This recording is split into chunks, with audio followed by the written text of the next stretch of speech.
생산하고 나누고 그리고 또 이제 홍보해서 판매를 해야 다시 그것을 심을 수 있는 순환이 가능하잖아요. 그래서 홍보에 집중을 하고 있고 지금까지는 이제 수집과 증식을 했지만 올해부터는 본격적으로 이제 생산 체제에 들어가십니다.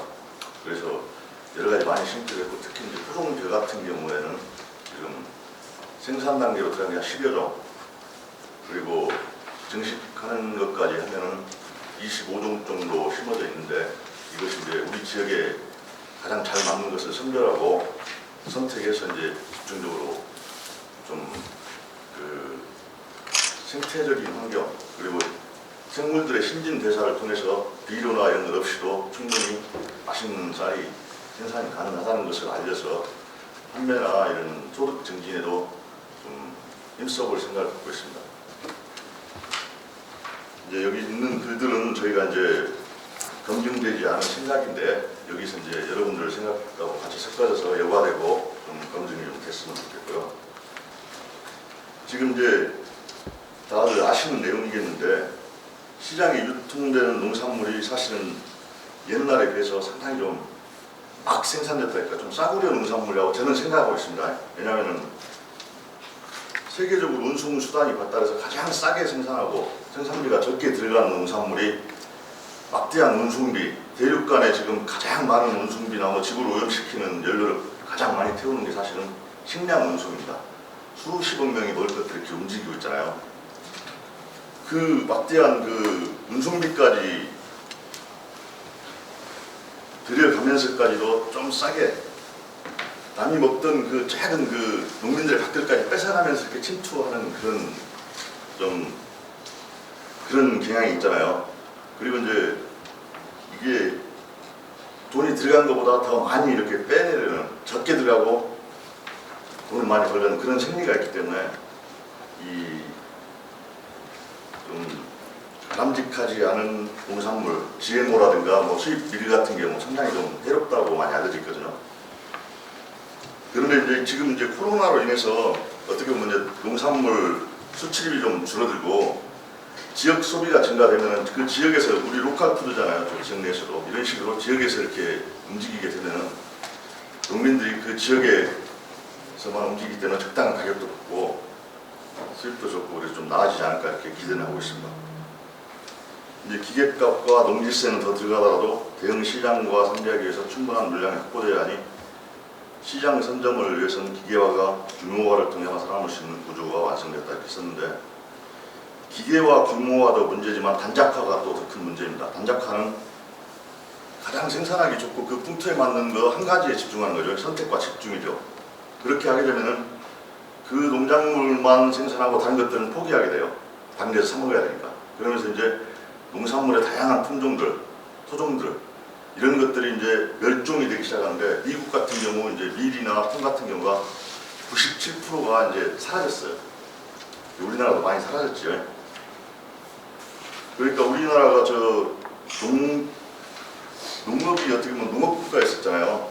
참 이렇게 당산에다가 죄를 지내면서 풍년도 기원하고 하늘에도 감사할 줄도 알고 먹거리에 대해서 이렇게 숭배하고 이렇게 했었는데 그런 가치가 사라지고 이제 농산물과 종자들이 자본의 논리에 편입된 상품으로 전락했는데 이 이윤 추구를 위해서 뒤책임 없이 이제 농사를 짓는 가장 싼 걸로 이렇게 장악하는 그런 상태가 되었다고 이렇게 보고 있습니다.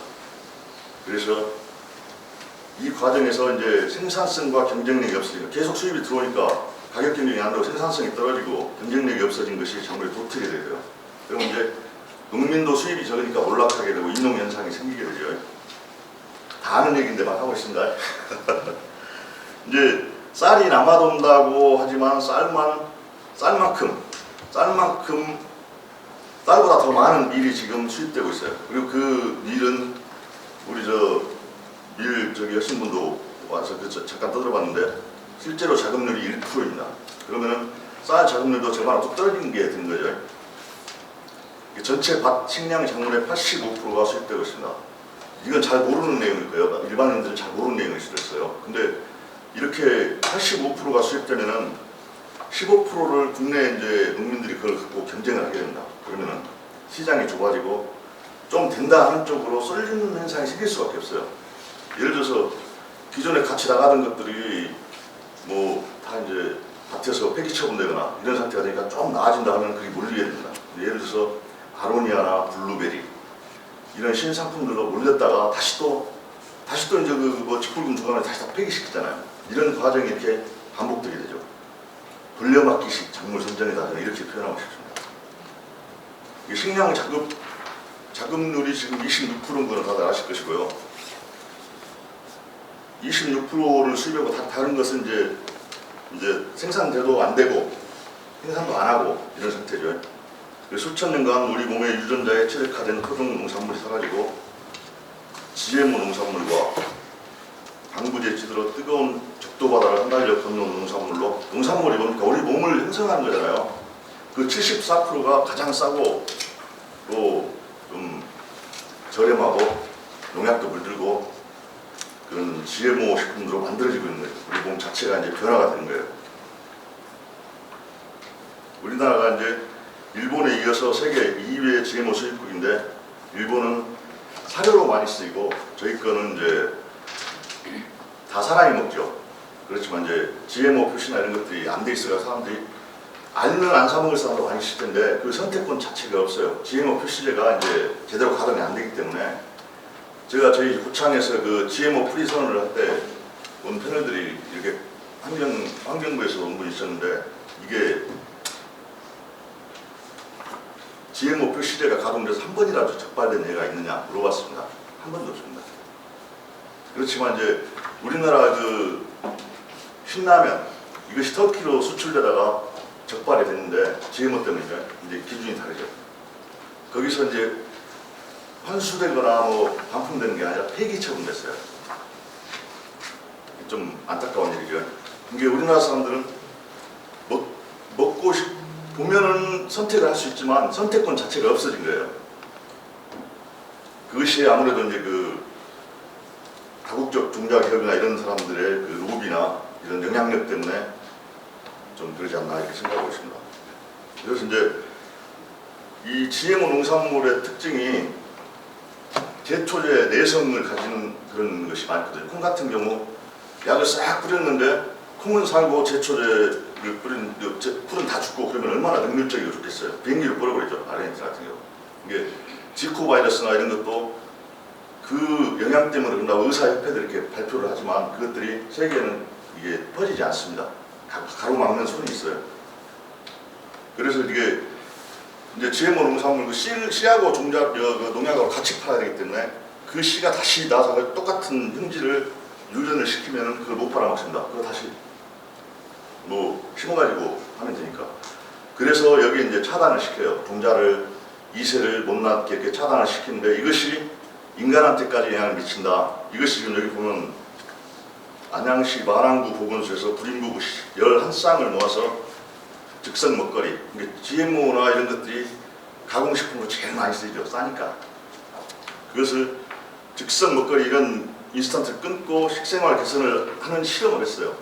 1년간 했는데 그때 8쌍의 기존의 불임 부부가 임신을 했어요. 그리고 나머지 3쌍이 다음에 임신을 했다고 합니다.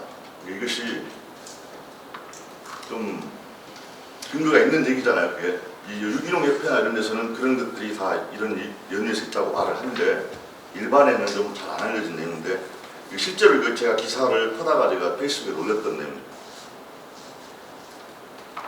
이제 GMO 표시제를 시행만 하면은 사실은 지금 쌀 생산하지 마라, 다른 거 심어라 하면서 직불제를 하고 이제 돈을 줍니다. 저는 이제 농사를 지니까 예를 들어서 땅콩이라든가 뭐 사료작물이라든가 걸 심으면은 그 쌀의 차이보다 더 많게 이제 직불금을 유도를 하는 게 다른 거 줄게. 근데 사실은 GMO 표시제를 시행하면은 이제 콩이 지금 90몇 프로가 수입인데 국내로 이제 많이 돌아설 거란 말이에요. 콩나물을 하고 메주 만들고 그런 사람들이 왜 수입을 먹겠어요? 이거 이용할 수도 있다. 이용할 수도 있다는 것만 알리고 너희들이 먹든지 말든지 알아만 해도 많이 심을 거란 말이에요.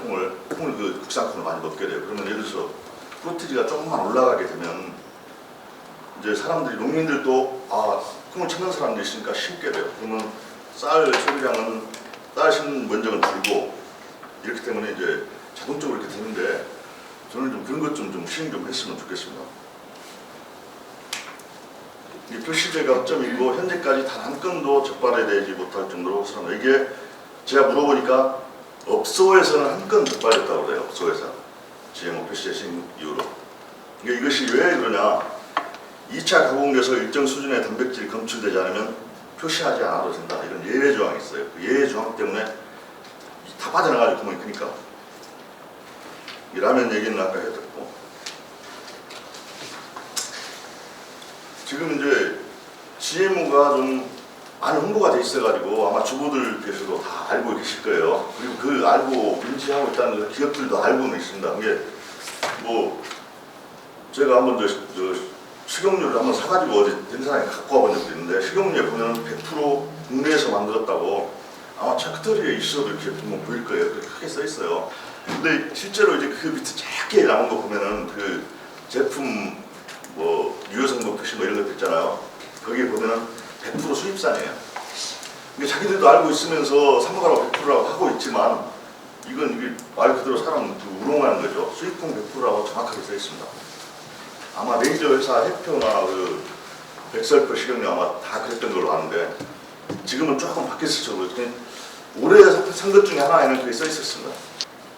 이게 이제 농사를 이제 아까 이농 현상들이 많이 나타나고 있고 소농들이 살아갈 수 있는 방법이 되게 많지 않아 보입니다. 그래서 이제 저희가 이제 토종 씨앗을 하고 이런 것도 기존에 그 오염되지 않은 농산물들을 제공하고 그것의 가치를 아는 사람들한테 제공하면서 저희도 그것의 가치에다가 저희 이제 인건비라도 붙여서 이렇게 팔고 어떻게 보면 대한 농업으로서 토종이 이렇게 가동할 수 있도록 이렇게 하는 것이 저희들의 목적입니다. 그래서 농업에 이제 소농들이 이제 많이 몰락하고 있는데 공익적 가치나 아까 좀 보면은 이제 공익적 직불제라는 말도 제 나오는 것 같은데 이 유지 존속을 위한 농민들이 계속 빠져나가고 그러면 농촌에서 이렇게 해서 먹고 살 수 없는데 자기 아들이라고 오라고 못해요. 사람이 없고 뭐 농업이 망하면 다른 나중에 이제 나라도 위험해진다 이런 거 다 알고 있지만 내 아들 농촌에 와가지고 고생하고 못 살고 그런 거 보는 사람 없거든요. 이것은 정책적으로 좀 보조가 되지 않으면 좀 어렵지 않나. 이게 어떻게 보면 이런 분들이 자꾸 사라져가면서 농도였고 우리가 농촌 문화였고 농생명 문화였었는데 그런 문화적인 것까지도 많이 사라지고 그 놀이라든가 이런 다 사라지고 있다고 보거든요. 그래서 저희는 이제 아까 말씀드렸듯이 토종 씨앗이 이제 우리가 먹고 또 아들들 주고 맛있어서 먹고 이런 것보다도 좀 들판에 나가가지고 좀 사람들한테 어필하고 좀 뛰어놀고